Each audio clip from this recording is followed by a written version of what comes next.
ഇന്ന് ജോലിക്ക് ഞാൻ പോയില്ല കേട്ടാ. ഇന്ന് ഓഫായിരുന്നു. ഒത്തിരി കാര്യങ്ങളൊക്കെ ചെയ്യുമെന്നൊക്കെ പ്ലാനൊക്കെ മനസ്സിലുണ്ടായിരുന്നു. പക്ഷേ ഒന്നും ചെയ്യാൻ പറ്റില്ല കേട്ടോ. പേര് മഴയായിപ്പോയി. പുറത്തൊരു കാര്യങ്ങൾ നടന്നില്ല. അപ്പോൾ അങ്ങനെ വീടിൻ്റെ ക്ലീനിങ്ങും കുറച്ച് കാര്യങ്ങളൊക്കെ മുറികളിലൊക്കെ ചെയ്തു വന്നപ്പോൾ എനിക്ക് പണ്ടത്തെ ഒരു ഐസ്ക്രീമിൻ്റെ ഒരു ബോട്ടിൽ ഞാൻ സൂക്ഷിച്ച് വെച്ചിട്ടുണ്ടായിരുന്നു കേട്ടോ. അപ്പോൾ അത് കിട്ടി. അപ്പോൾ അത് കിട്ടിക്കഴിഞ്ഞാൽ ഇപ്പോൾ എനിക്ക് തോന്നി ഇതിനകത്ത് കുറച്ച് മണി പ്ലാന്റിൻ്റെ കഷ്ണങ്ങളൊക്കെ വെട്ടി വെച്ച് വെള്ളം ഒഴിച്ചിട്ട് വെട്ടി വെച്ചാൽ നല്ല ഭംഗിയായിട്ട് ഇരുന്നോളും.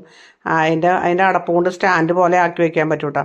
അപ്പോൾ ഞാൻ അങ്ങനെ സ്റ്റാൻഡ് പോലെ ആക്കി വെച്ചിട്ട് കുറച്ച് മണി പ്ലാന്റ്, ഒത്തിരി വെറൈറ്റി മണി പ്ലാന്റുകളുണ്ട്. അപ്പോൾ എനിക്ക് ഏറ്റവും ഇഷ്ടപ്പെട്ട ഒരു മണി പ്ലാന്റ് ഞാൻ കുറച്ച് വെട്ടിയെടുത്ത് ഇതിനകത്ത് വെക്കാൻ തീരുമാനിച്ചു. അങ്ങനെ വെച്ചു കേട്ടോ.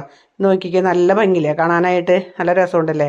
അപ്പോൾ ഇങ്ങനെ നിങ്ങൾക്കും നിങ്ങളുടെ വീട്ടിൽ ഇങ്ങനെയൊക്കെ എന്തെങ്കിലും ഉണ്ടെങ്കിൽ ചെയ്യാട്ടോ, ചെയ്ത് നോക്കാട്ടോ. നല്ല ഭംഗിയുണ്ടാവും. നമ്മൾ വെറുതെ വലിച്ചെറിഞ്ഞ് കളയുന്ന സംഭവമാണത്. അപ്പോൾ ഇത് നിങ്ങൾക്ക് ഇഷ്ടമായെങ്കിൽ ലൈക്ക് ചെയ്യണം കേട്ടോ. അതുപോലെ തന്നെ നിങ്ങൾക്ക് ഇതുപോലത്തെ അനുഭവങ്ങളൊക്കെ ഉണ്ടെങ്കിൽ ഒന്ന് കമൻറ്റിൽ ഇടണം കേട്ടോ. അപ്പോൾ ഓക്കെ, നിങ്ങൾക്ക് എല്ലാവർക്കും നല്ലൊരു ദിവസം നേരുന്നു.